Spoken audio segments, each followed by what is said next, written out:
इहराम में कैसा चप्पल या कैसा जूता पहनना चाहिए। चुनांचे इहराम की हालत में मर्दों के लिए ऐसा जूता पहनना मना है जिससे कदम की ऊपरी उभरी हुई हड्डी, जिसको काब कहते हैं, वो ढक जाए। लिहाजा अगर ऐसा जूता पहना जिससे ये हड्डी और टखने खुले रहते हो तो उसको बहालत इहराम पहनने में कोई हरज नहीं है। बुनियतुन नासिक में वलबिस कुल्लु शैइन फी रिजलिही ला यक्तिल काब अल्लदी फ़ी वस्तिल क़दम, ये बुनियतुन नासिक की इबारत है, सफ़ा 92।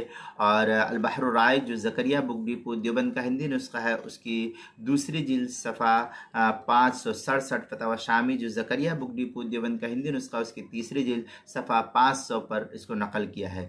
मज़ीद आगे बुनियतुन नासिक में है बल वजब क़त्उहा हत्ता यकूना अस्फल मिनल काबैन, ये बुनियतुन नासिक की इबारत है, सफ़ा नंबर 87। आगे हिंदिया फतवा हिंदिया के अंदर वल काबु हुना अल फस्लुल अल मुफस्सलु अल्लदी फी वस्तिल क़दमी इन मक़अदिश शिराकी, ये फतावा हिंदिया की इबारत है, जिल्द नंबर 2 सफ़ा नंबर 224।